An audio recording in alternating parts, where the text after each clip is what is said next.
तो खाने का जखीरा जिसके पास होगा दुनिया पागल की तरह उसकी तरफ लपक जाएगी। कुरान अज़ीम में अल्लाह अज़्ज़ा वजल इरशाद फरमाता है, सूरह यासीन की ये आयत है, हम जिसको लंबी उम्र देते हैं उसको उसी हालत की तरफ लौटा देते हैं जिसमें वो पहले था। यानी मैं आयत का मफहूम अर्ज कर रहा हूं, इंसान की शुरुआत जो होती है बचपने से, बच्चा है, बच्चा जिस कैफियत में बड़ा होता है, जवान होने के बाद एक पूरा इंसान नजर आता है। बच्चे को पूरा इंसान नहीं कहा जाता, उसकी अक्ल भी कम है, उसकी समझ कम है, उसके चलने फिरने में कमजोरी है, खाने पीने में मुकम्मल नहीं है। लेकिन जब बूढ़ा होता है तो उसको वापस बचपने की तरह बना दिया जाता है। इंसान की जिंदगी जहां से शुरू हुई उसी तरफ वापस आ जाती है।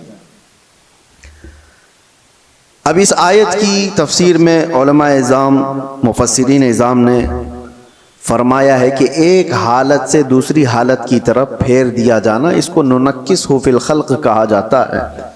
सूरह यासीन की जो आयत मैंने आपके सामने पढ़ी, हमारी जिंदगी जैसे शुरू हुई, बचपने में दांत नहीं थे, सिर्फ दूध पी सकते थे और कोई हार्ड ग़िज़ा नहीं खा पाते हैं। बचपने में हाजमा इतना मजबूत नहीं था कि गोश्त मछली सब खा लें, वो नरम ग़िज़ा खाता।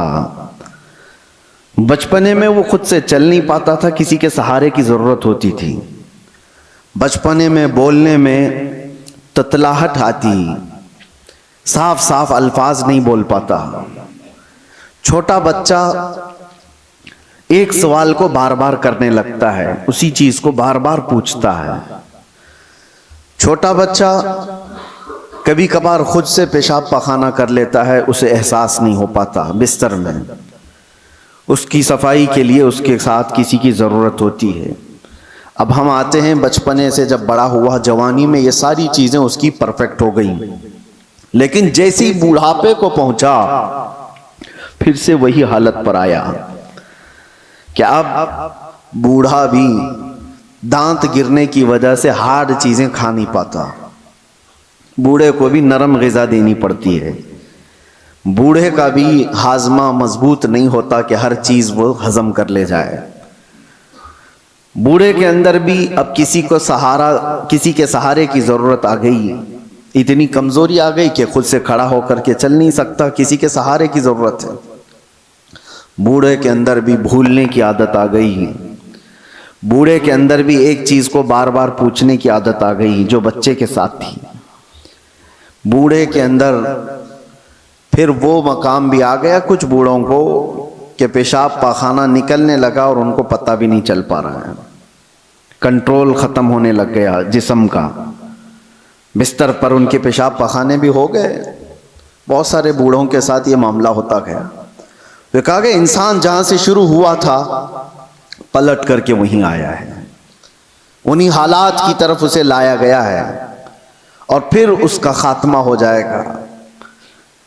मैं ये बात इसलिए अर्ज कर रहा हूं कि गालिबन ऐसा लगता है कि दुनिया भी जिस अंदाज से शुरू हुई थी पलट करके उसी अंदाज पर आ जाएगी। आज के हालात हमें ये बता रहे हैं। अगर आज के ज़माने में किसी से कहा जाए कि दुनिया वापस अपने पहले मदार पर आ जाएगी, पहले कैफियत पर आ जाएगी, तो लोग हंसेंगे। दुनिया की पहली वाली कैफियत ये है, ज़मीन में बीज बो, फसल आए तो अनाज निकालो, चक्की में आटा पीसो, रोटी बनाओ और खाओ। ना कोई मशीन का तस्वुर, पत्थरों को टकरा करके आग जलाओ और दिए रोशन करो और घर को उसी से उजाला करो, यही पहली की कैफियत थी। कपड़े अपने हाथ से सिलो, बाकी कोई चीज नहीं थी। घोड़सवारी करो, कोई सवारी नहीं थी। न कार, न गाड़ी, न प्लेन, न ट्रेन, कोई चीज नहीं थी। जानवरों पर सवारी किए जाते थे। दुनिया की ये पहली कैफियत है। आज मैं अगर कहूं कि दुनिया की उसी पहली कैफियत पर वापस आना पड़ेगा तो लोग हंसेंगे। ऐसा कैसा पॉसिबल है? मुमकिन नहीं है। लेकिन मेरे अजीजों, आज मैं एक बहुत अहम बात आपके सामने रखने जा रहा हूं। हो सकता है दुनिया उसी पहली वाली कैफियत पर वापस आ जाएगी, उसी कैफियत पर जहां से शुरू हुई थी। आज के हालात देखकर यह लगता है पेट्रोट मिसाइल और न्यूक्लियर वेपन्स के जरिए से पूरी दुनिया ऐसी तबाह हो रही है। ये तो अभी हथियारों का इस्तेमाल पूरा नहीं हुआ। जो हथियार ये सुपर पावर कंट्रीज बना करके बैठे हुए हैं, इनका अभी इस्तेमाल नहीं हुआ। 1945 में जो न्यूक्लियर का इस्तेमाल हुआ था, उसका असर आज तक होता है जापान में, नागासाकी और हिरोशिमा में। आज से तकरीबन 70 साल पहले इस्तेमाल की हुई चीजों का आज भी असर है। नस्लें वहां की लंगड़ी लूली हैं, जमीन बंजर है कि कभी सब्जा नहीं उगेगा। और उस जमाने में बनाया हुआ वो न्यूक्लियर वेपन था। 70 साल के बाद तो टेक्नोलॉजी बहुत आगे बढ़ चुकी है। आज के इनके पास जो न्यूक्लियर वेपन है, जो दानिश्वर बताते हैं कि एक कंट्री ही जिसके पास न्यूक्लियर, अमेरिका हो या रशिया हो, वो 9 बार दुनिया को तबाह कर सकते हैं। पूरी दुनिया की बात कर रहा हूं। इतने हथियार वो जमा करके रखे हुए हैं, उनका तो अभी इस्तेमाल नहीं है, बड़े बड़े मिसाइल का अभी इस्तेमाल नहीं। लेकिन मैं आपको जो बात छेड़ा कि क्या दुनिया वापस अपने पहली कैफियत पर आएगी, मैं आपको बहुत कोई पेशन गोई करने वाला, प्रेडिक्शन करने वाला, उस अंदाज में भविष्यवाणी करने वाला उस अंदाज से नहीं बता रहा हूं। कराइन और कयास, आज एक ही एनर्जी पर आपकी रोक लगा दी जाए तो दुनिया में हमारी जिंदगी ठप पड़ सकती है। आपको पता है तेल और गैस के मामलात में आज दुनिया जूझ रही है। सिर्फ ये इंडियंस का मसला नहीं है, तकरीबन दुनिया का। और आपको अंदाजा होना चाहिए, ये जो जंग चल रही है अमेरिका, ईरान, इजराइल के बीच में, सबको खबर है। तकरीबन आज इंटरनेट से सब लगे हुए हैं और खबरें लेते रहते हैं। ईरान के पास एक होर्मुज स्ट्रेट है जिससे सारे शिप्स गुजरते हैं।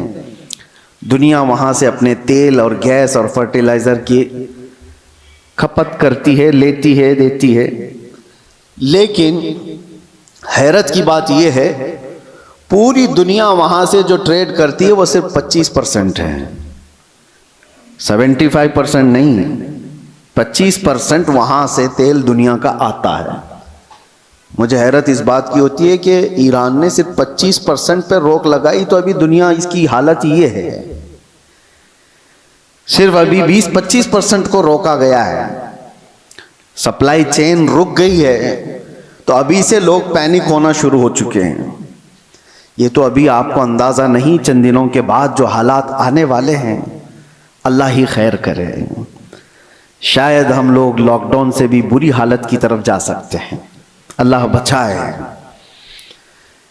ये तो सिर्फ 25% पर अगर किसी ने रोक लगाई है तो दुनिया पैनिक हो रही है।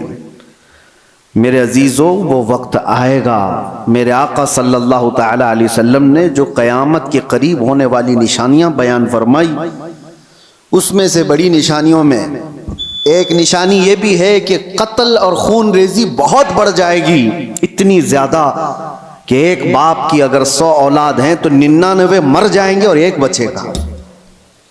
कत्ल और हर्ज इतना बढ़ जाएगा, माल की कसरत हो जाएगी, ये भी हदीस पाक में है, जो क़यामत की निशानियां हैं उसमें।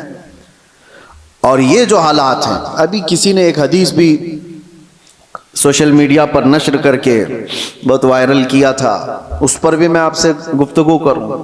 एक हदीस मिलती है, इज़ा रअयतुम अमूद अहमर क़िबल अल-मशरिक़, जब ईस्ट की तरफ से, अब ये तो एरिया पूरा मिडल ईस्ट ही है, मशरिक की तरफ से तुम आग का सुतून देखो तो हुजूर फरमाते हैं फद्दखिरू ताम सनतिकुम, तो अपने 1 साल का खाना जमा कर लो। और उसमें हदीस में यह भी कहा गया है, इज़ा रअयतुम उमूद अहमर उमूद नारिन अहमर, ऐसा हदीस के अल्फाज हैं, फी शहरी रमजान, हदीस में यह मिलता है कि रमजान के महीने में जब मशरिक की तरफ तुम आग उगलती हुई देखो तो अपने साल भर का खाना पानी जमा कर लो। अब एक तरह से इस हदीस पर जो कलाम है वो भी मैं अर्ज कर दूं। अक्सर आइम्मा इकराम ने इस हदीस को ज़ईफ करार दिया है, और ज़ईफ अहादीस बहुत सारी आमाल में मकबूल होती हैं, लेकिन जिन आइम्मा ने इसको जिक्र किया, अब उसकी तशरीह हम ये नहीं कहते कि जिस आग का और जिस सुतून का जिक्र आया है वो यही जंग के मुतालिक है और यही ईरान से निकलने वाली आग का है, यह हम यकीन के साथ नहीं कहते, लेकिन अल्फाज ये मिलते हैं कि मशरिक की सिमत से अगर तुम आग का मीनार देखो, ये मिसाइल जब उड़ते हैं तो ये आग का मीनार ही बन जाते हैं, आग का सुतून बन जाते हैं। बहरहाल बहुत सारी अलामात ऐसी हैं मेरे अजीजों जिससे ये अंदाजा तो है कि ये आपस में दुनिया को तबाह करेंगे, ये ताकतें टकराएंगी और दुनिया को तबाह करेंगे। आम लोगों की मौत कसरत से होगी, बड़े लोग अपनी अपनी सिक्योरिटी और अपनी हिफाजत का इंतजाम करके बैठे होंगे, आम इंसानों को मरने के लिए छोड़ दिया जाएगा। जंगों में सबकी तबाही है, कहने को तो अमेरिका कल ऐलान कर देगा कि हम जीत गए, जीत किस बात की है? क्या इंसानों के हजारों कत्ल के बाद कोई जीतता है? इधर भी कत्ल उधर भी कत्ल, और इंसानों की मौत के बाद विनर किसको कहा जाता है? ये तो सिर्फ और सिर्फ अपने नफ्स को बड़ा बनाने का एक जरिया है, बाकी जीत किसी की नहीं होती। जंगों में मरते इधर भी हैं, मरते उधर भी हैं। हाँ, इतना है कि इधर कम मरे उधर ज्यादा मरे, लेकिन मौत तो है। तो ना हक जो लोगों का कत्ल होता है और इंसान इसमें मारे जाते हैं, ये सिर्फ और सिर्फ ताकतों के टकराव से है। मैं आपसे एक बात अर्ज कर रहा हूं, अंदाजा करो कि अगर दुनिया ने तुम्हारे सप्लाई चेन की नस को थोड़ी देर के लिए रोक लिया तो तुम क्या करोगे? एक वक्त वो आएगा जब मुखबिर सादिक सल्लल्लाहु ताला अलैहि वसल्लम ने फरमाया, कहत इतना ज्यादा हो जाएगा कि लोग एक दूसरे का गोश्त खाने की कोशिश करेंगे। कहत साली ऐसी आ जाएगी, सारी कहत साली। किसको कहते हैं कहत? एक हदीस में तो मिलता है कि दज्जाल के आने से 3 साल पहले पहला साल ऐसा होगा कि जमीन 1/3 हिस्सा सब्जा उगाना रोक देगी और आसमान 1/3 हिस्सा बारिश बरसाना छोड़ देगा। और दूसरा साल ऐसा आएगा कि जमीन आधा हिस्सा सब्जा उगाना छोड़ चुकी होगी और आधा हिस्सा आसमान बारिश बरसाना रोक देगा। और तीसरा साल ऐसा आएगा कि जमीन पूरा हिस्सा सब्जा उगाना छोड़ चुकी होगी और आसमान पूरा ही बंद हो चुका होगा, कोई बूंद कतरा नहीं गिरेगा बारिश का। और उस वक्त लोग कहत में ऐसे मुब्तला होंगे कि उनके पास खाने पीने की कोई चीज नहीं रह जाएगी। ये तो दज्जाल के ज़ुहूर से पहले की अलामत बताई गई है, लेकिन कुछ रिवायात में आपके सामने ये भी रखता हूं। जिन चीज़ों के हम हैबिटेट हैं, आदी हैं, उन चीज़ों के इस्तेमाल पर अगर रोक लगी तो हमारी ज़िंदगी अथल पथल हो जाएगी। आपको सिर्फ ऐसा लगता है कि गैस और तेल के रुकने से क्या होगा, किसी एनर्जी इंफ्रास्ट्रक्चर पर हमला होने से क्या होगा। मेरे अजीजों, आज जिस सिचुएशन में हम हैं, हमारी जिंदगियां पूरी उलट पलट हो जाएंगी। हम वो लोग नहीं हैं जो चक्की पीस कर खाने वाले थे, आज मशीनों के दौर में जीने वाले लोग हैं। तुम्हारे पास एक चम्मच मसाला भी बगैर मशीन के पिसा हुआ नहीं होता।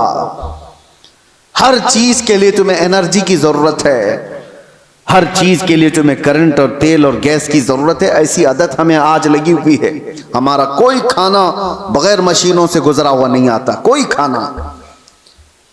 हाँ, सिर्फ और सिर्फ कुदरती फल फ्रूट खा लिए तो अलग बात है, बाकी सारे जो खाने के जो हमारे आदात हैं ये बगैर एनर्जी प्रोसेस से नहीं आते हमारे पास। कल को जब ये सवारियां रुक जाएंगी, जब ये नक्ल हमल एक जगह से दूसरी जगह जाने के ट्रांसपोर्ट और कम्युनिकेशन सब रुक जाएगा, तो लोगों के अंदर का एक पागलपन बाहर आएगा। ये तो ये इब्तिदा है, दूसरी एक चीज़, आज से तकरीबन 9 साल कबल मैंने एक बयान में अर्ज किया था, क्रिप्टो करेंसी का जो यहाँ पर दुनिया में रिवाज लाने की कोशिश की जा रही है, उससे क्या होने वाला है। एक बात मैं आपको बताऊं, अनकरीब ऐसे हालात आएंगे कि आपसे आपका माल और दौलत सब खत्म कर दिया जाएगा। आपके जेब में जो ये सिक्के और पैसे हैं, एक दिन ये सब निकल जाएंगे। वैसे भी अभी आधे से कम रह गए आपके पास। आपकी जो दौलत है वो सब आपके बैंकों में है और आप मोबाइल लेकर के घूमते हैं या एटीएम कार्ड लेके घूमते हैं।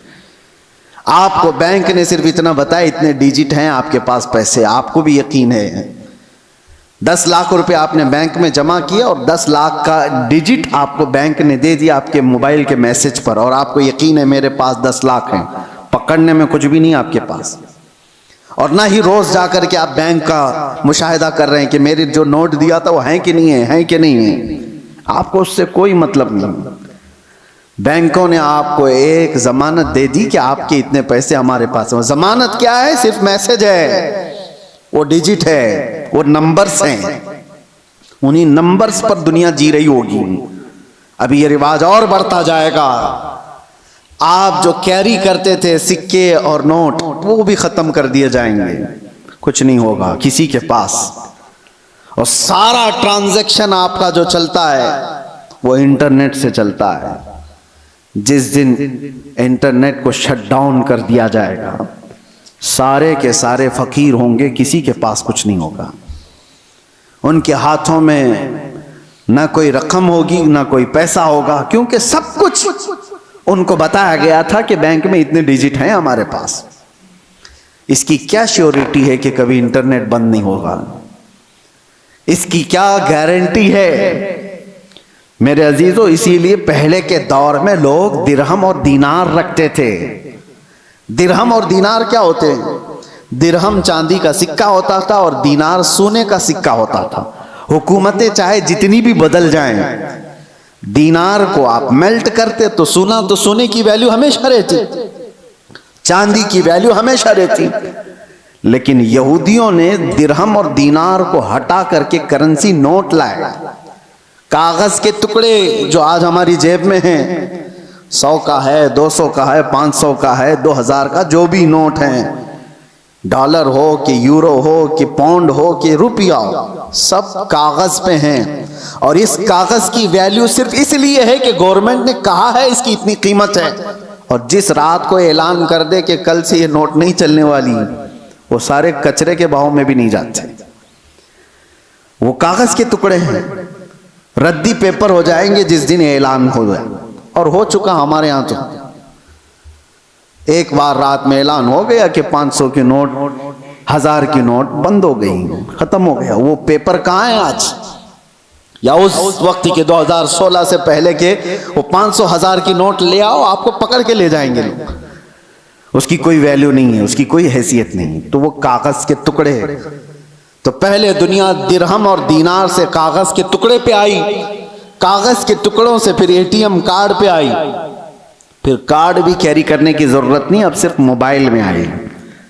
आप मोबाइल से सारा ट्रांजैक्शन करो, इधर से मैसेज उधर गया, उधर से मैसेज इधर आया। बाकी हैरत होती है, कभी हम टैक्सी में बैठे हैं, 500 रुपये हो गए, ना मैंने जेब से कुछ निकाला ना उसने लिया, इधर से मैसेज उधर गया, उसको भी यकीन है मेरे पास 500 आ गए। मेरे पास भी वही मोबाइल, उसके पास भी वही मोबाइल, मोबाइल मोबाइल। सिर्फ इतना कह दिया उसको कि 500 का एक मैसेज छलक गया है, हाँ वो आगे बढ़ गया। ये यकीन बढ़ता चला गया इन डिजिट्स के ऊपर, इन नंबर्स के ऊपर। वक्त ऐसा आएगा कि सारी जिंदगी इन्हीं नंबर्स पर घूम रही होगी। एक दिन अचानक ये सारे मुआसलात का जरिया बंद कर दिया जाएगा और लोग कहत साली के शिकार होंगे। आप किससे पूछेंगे? आज जो दुनिया बिटकॉइन का और क्रिप्टो करेंसी में पैसे लगाती है, उसका तरीका क्या है पता है आपको? बिटकॉइन एक गायबाना करेंसी है, किसी कंट्री की करेंसी नहीं।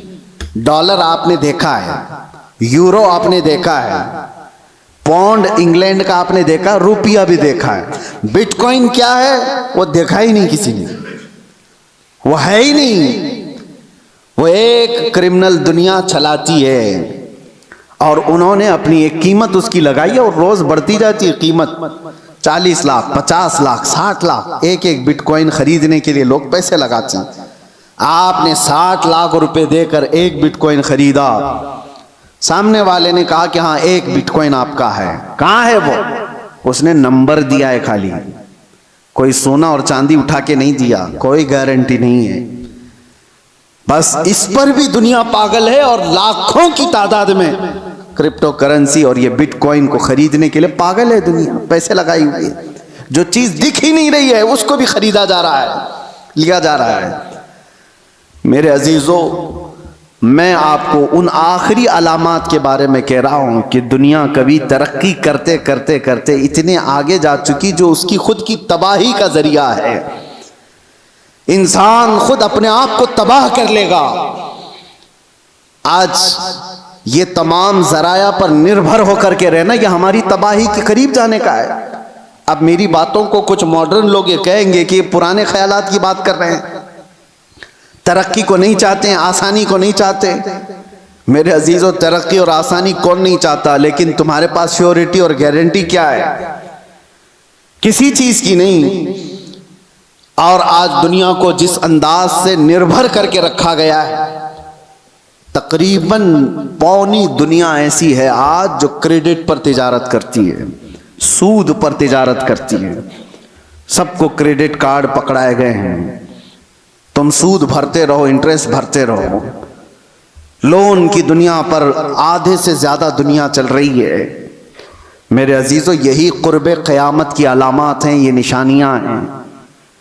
मैं आज ही पढ़ रहा था हदीस पाक, हुजूर सल्लल्लाहु ताला अलैहि वसल्लम की एक हदीस है, लोग जिना रास्ते पे ऐसा कर रहे होंगे जैसे गधे और कुत्ते करते हैं।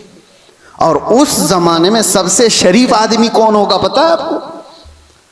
जिना कर रहे होंगे लोग नंगे होकर के, उनमें सबसे शरीफ आदमी वो होगा जो ये कहेगा कि भाई थोड़ा दीवार के पीछे चले जाओ। वो सिर्फ इतना कहने वाला उस जमाने का सबसे शरीफ आदमी होगा। जो गुनाह कर रहा है उनसे सिर्फ वो इतना कहेगा कि दीवार के पीछे चले जाओ, इतना कहने वाला उस जमाने का शरीफ आदमी होगा। वो जमाना करीब है मेरे अजीजों। और यहां तक कि ईमान वालों को लोग ताना मार रहे होंगे, इसको देखो ये मुसलमान है, इसको देखो, ऐसे ताना मार रहे होंगे जैसे चोरों को ताना मारा जाता है। ईमान पर जिंदा रहना और कायम रहना एक बड़ा मुश्किल हो जाएगा। आज आपके सामने मैं ये सारी बातें इसलिए रख रहा हूं कि हम कब्रिस्तान की तरफ से गुजरेंगे तो ये एहसास करेंगे जो कब्र में सोया है वो कितना महफूज है, काश उसकी जगह मैं होता। हुजूर ने फरमाया, हदीस है ये, क़यामत के करीब तुम कब्रिस्तान से गुजरोगे तो ये तमन्ना करोगे कि कब्र में सोया हुआ आदमी कितना अच्छा है कि वो मुझसे पहले दुनिया में फितनों से महफूज चला गया। आज ये सारे फितने वो नहीं देख रहा है। एक बात आप याद रख लेना, ये जंगों के हालात दुनिया को अभी बदल के रखने वाले हैं। अगले साल तक अल्लाह ने अगर जिंदगी दी तो देखना दुनिया का नक्शा बदल चुका होगा, जीने के अंदाज बदल चुके होंगे, बहुत सारी नई चीजें आपको सुनने में आएंगी और देखने को मिलेंगी, तौर तरीके बदल चुके होंगे।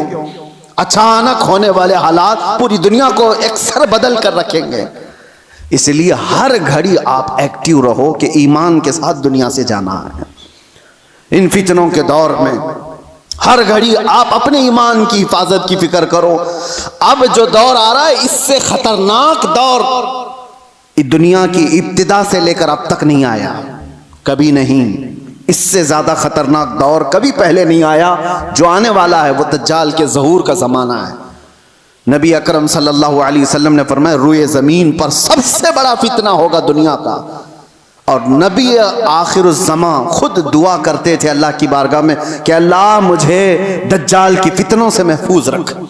तो सैयदुल अंबिया जिसकी दुआ करके पनाह मांगते हो, हमारा हशर क्या होगा, हमारा हाल क्या होगा। जिसको बचने की फिक्र होगी अल्लाह उसकी हिफाजत करेगा। जो बचने की फिक्र ही नहीं करता हो, खौफ ही ना हो उसके दिल के अंदर, फिर तो वो खत्म हो जाएगा। अब मैं एक और हदीस बयान करके मेरे अपने मौजू के सिलसिले में, मैंने आज क्यों छेड़ा इसको, ईरान, अमेरिका, इजराइल, ये दुनिया में अभी सबकी जुबानों पर चल रहे जंग के हालात हैं। इस दौरान मैंने हदीस ये पढ़ा कि दज्जाल के जाहिर होने का वक्त जो है वो अल्लाह बेहतर जाने, लेकिन जो जगह है नबी पाक सल्लल्लाहु अलैहि वसल्लम ने फरमाया वो भी ईरान की तरफ से ही जाहिर होगा। दज्जाल के जाहिर होने की जगह जो बताई गई वो मशरिक की तरफ से जाहिर होगा। ईरान का एक शहर है इस्फहान। नबी पाक सल्लल्लाहु तआला अलैहि वसल्लम फरमाते हैं यतबउ दज्जाल मिन इस्फहान 70 अल्फन। हुजूर फरमाते हैं इस्फहान शहर से 70,000 यहूदी दज्जाल की फौज में शामिल होंगे। अब ये इस्फहान कहाँ है? इस्फहान तो ये ईरान का शहर है। 70,000 यहूदी हैं यहां पर? नहीं, लगते तो नहीं है, लेकिन हदीस पाक है। अल्लाह के नबी सल्लल्लाहु अलैहि वसल्लम ने फरमाया 70,000 यहूदी दज्जाल की जमात में दाखिल होंगे। वो ईरान के इस शहर से दाखिल होंगे, उसकी फौज में आएंगे। हो सकता है लोग मेरे इस बयान को यूं कह रहे हो कि ये ईरान के खिलाफ बोल रहे हो। मेरे अजीजों, आज जिन हालात और जो कैफियत को हम देख रहे हैं, हम मजलूमों के साथ खड़े, जालिम के साथ कभी नहीं खड़े होंगे। इस्लाम की खासियत है ये, जालिम के साथ कभी नहीं खड़े होंगे। जालिम अमेरिका है, जालिम इजराइल के यहूदी हैं, पूरी दुनिया को इन्होंने जुल्म की चक्की में पीसा है।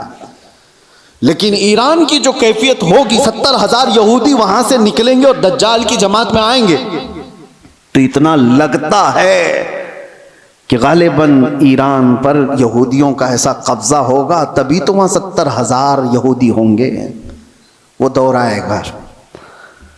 आज जिस हालत में ईरान लड़ रहा है, चंद बातें लोगों को खुश कर रही हैं। ईरान ने इतना ठोका, इतना मारा, हो सकता है, और यहूदियों को और सुपर पावर को घुटने टेकने पर मजबूर किया। ये वक्ती ताकत हो सकती है और अल्लाह कामयाबी दे, हम इसके खिलाफ नहीं हैं। लेकिन हदीस पाक, मुझे इस हदीस पाक से ये लगता है वो वक्त आएगा जब ईरान पर यहूदियों का एक गलबा होगा, तभी तो वहां से दज्जाल की जमात में लोग शामिल होंगे। दूसरी हदीस ये भी मैं बताऊं, इमाम मेहदी जब जाहिर होंगे तो फरमाएगा इमाम मेहदी की जो फौज होगी वो कुस्तुनतुनिया को फतह करेगी। कुस्तुनतुनिया क्या है? कॉन्स्टेंटाइन जिसको कहा जाता है, ये इस्तांबुल शहर है जो आज का टर्की का शहर। अब हदीस सुनो, इस्तांबुल शहर क्यों फतह होगा? वहां तो मुसलमान हैं। आज जो हालात हैं इस्तांबुल में, अजानों की आवाजें गूंज रही है, लोग नमाज पढ़ रहे हैं, फिर इमाम मेहदी क्यों फतह करेंगे? लगता इससे भी ये है कि ये भी शहर मुसलमानों का नहीं होगा उस वक्त, ये भी ईसाई और यहूदियों के हाथ में जा चुका होगा और इमाम मेहदी के ज़माने में उसको फतह किया जाएगा। और हदीस के जो अल्फाज मिलते हैं, तरतीब, पहले क्या होना है? इमाम मेहदी ज़ाहिर होंगे, वो दिमश्क की तरफ लोगों को लेकर जाएंगे और फिर ये जंग होगी और फतेह कुस्तुनतुनिया होगा, यानी इस्तांबुल फतह होगा। वो तो सिर्फ 2 तकबीर पर फतह हो जाएगा, ये रिवायत में मिलता है। इमाम मेहदी और मोमिनीन की जो जमात है वो शहर के बाहर खड़े होकर अल्लाहु अकबर कहेगी, आधा शहर फतह हो चुका होगा। दूसरी बार अल्लाहु अकबर कहेंगे, शहर फतह हो चुका होगा। बड़ी जंग का जिक्र नहीं है, और फतह हो चुका होगा उसी वक्त ये अफवाह फैल जाएगी दुनिया में कि दज्जाल जाहिर हो गया है और उसका फितना मशहूर हो गया है। तो इमाम मेहदी के साथ जो लोग होंगे वो दज्जाल के मुकाबिल में वहीं से निकलेंगे। तो इमाम मेहदी के मुतालिक जो बात है, अभी जो मैंने कहा कुस्तुनतुनिया, ये भी इस्तांबुल शहर उस वक्त शायद हम मुसलमानों के हाथ में नहीं होगा, तभी तो फतह होगा।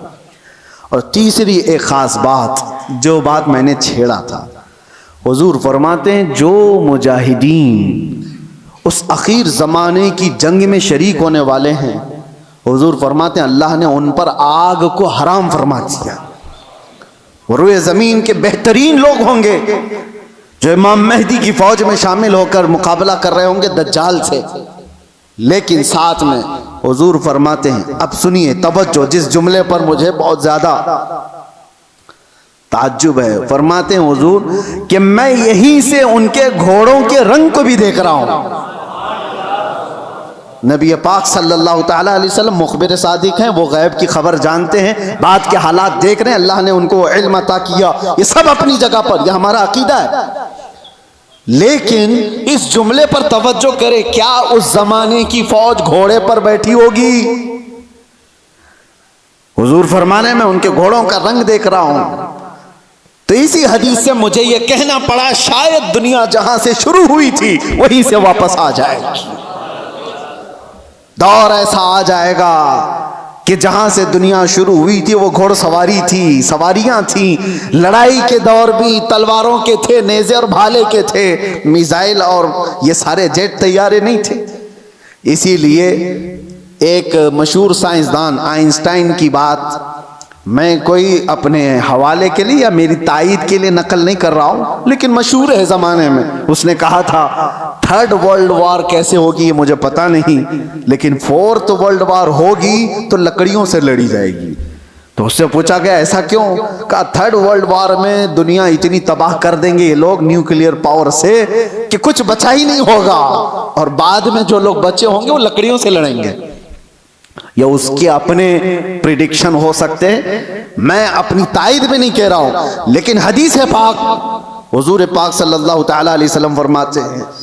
और ये एक हदीस ये भी है कि दज्जाल जिस गधे पर सवार होगा वो भी हदीस में उसका जिक्र है कि वो 1 मील तक एक कदम रखेगा, और उसकी भी सवारी का जिक्र है। अब वो कौन सी सवारी है उसका जिक्र आया है हदीसों में। तो हम हदीस के जाहिरी माने को भी देखते हैं, और हो सकता है उसका बातिनी कोई और माना हो, लेकिन जब तक हदीस जाहिर में समझ में आती है उसी पर हम अमल करते हैं।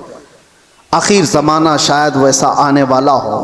इसलिए मेरे अजीज़ों, बहुत तरक्की पर जो आज उरूज पर लोग नाज करते हैं, शायद दुनिया उनको पटक देगी, दुनिया उनको वापस उनके नशे के गुरूर को मट्टी में मिलाकर रख देगी। आज जिनके पास पेट्रोट मिसाइल हैं, जिनके पास चांद में जाने की सलाहियत, जिनके पास मरियन पनडुब्बियां ऐसी के समंदरों को चीर करके निकलने वाली सारे हथियार सब कुछ था इनके पास, लेकिन जिस दिन ये सारी टेक्नोलॉजी मार दी जाएगी, खत्म कर दी जाएगी, ये किसी और के जरिए से नहीं, तुम आपस में मार लोगे एक दूसरे को। तुमने भी हथियार बनाए, हमने भी हथियार बनाए, दोनों मार लेंगे, एक दूसरे को खत्म कर देंगे। फिर जीने का सलीका वही होगा जो इंसानों के इब्तिदाई जमाने में था। इंसान दुनिया में जिस तरह से बगैर लिबास के सादा सा आया था, उसी अंदाज से फिर जीने का तरीका सीख लेगा और दुनिया वहीं पर आ जाएगी। और एक हदीस हुजूर पाक सल्लल्लाहु ताला अलैहि वसल्लम ने आखिरी वक्त के मुतालिक जो फरमाया कि क़यामत जब आएगी तो क्या हालत होगी उस वक्त, और हुजूर ने फरमाया सिर्फ शरीर लोगों पर, कुफ्फार और मुशरिकीन पर क़यामत आएगी। ईमान वाले ख़त्म हो चुके होंगे, हत्ता कि काबा शरीफ भी जला दिया जा चुका होगा। हदीस पाक में मिलता है काबा को ख़त्म करने वाला एक हबशी शख्स आएगा, कुरान उठा लिया जाएगा रुए ज़मीन से। ईमान वाले पूरी दुनिया पर नहीं होंगे जब क़यामत आएगी, और क़यामत आने के वक्त, ऐन वक्त जो सूर फूंका जाएगा, उस वक्त लोग क्या कर रहे होंगे? उस वक्त हुजूर फरमाते हैं कि सब अपने अपने कामों में मशगूल होंगे। कोई खेती बाड़ी कर रहा होगा, हल चला रहा होगा, कोई कपड़ा काट रहा होगा, और वो वहीं से अपनी कैंची फेंक देगा। हल चला रहा होगा, वही फेंक देगा वो आवाज़ सुनते ही, यहाँ तक कि हामिला औरत के पेट से बच्चा निकल जाएगा उस आवाज़ की दहशत से।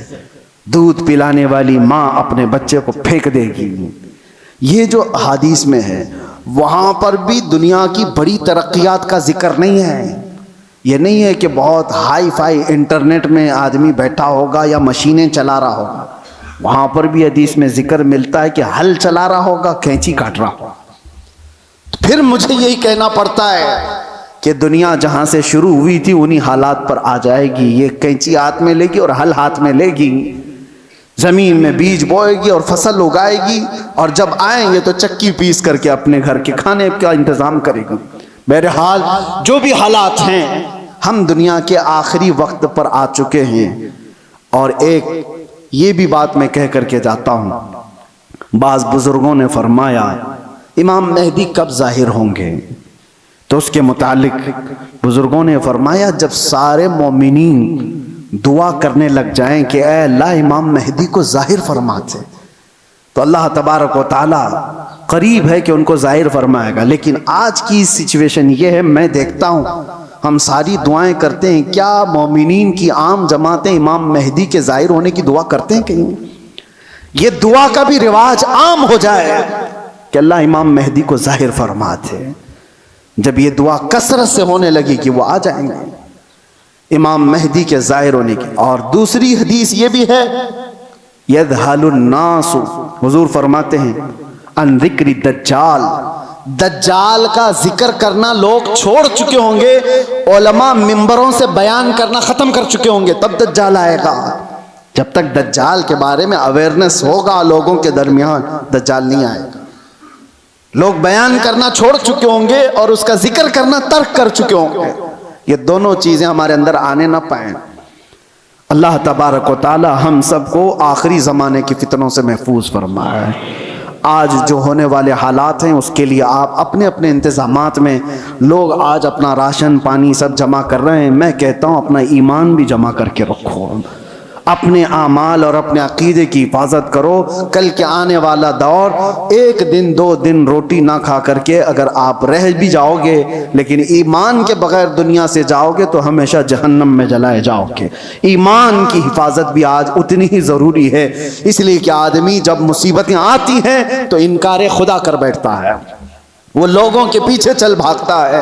वो दौर आएगा जब लोग अपने माल की तरफ तुम्हें बुलाएंगे, तुम्हारे पास होगा कुछ नहीं तो भागोगे उनके पास, अपना ईमान भी बेच दें, सब कुछ, कि मुझे मेरे बच्चों को खिलाना है, मैं आज इसके पास जाऊंगा, इसके पास माल है, इसके पास खाना पानी है, इसके पास राशन है, ये सब कुछ दे रहा है। ये कहा गया कि दज्जाल रोटियों के पहाड़ लेकर चलेगा।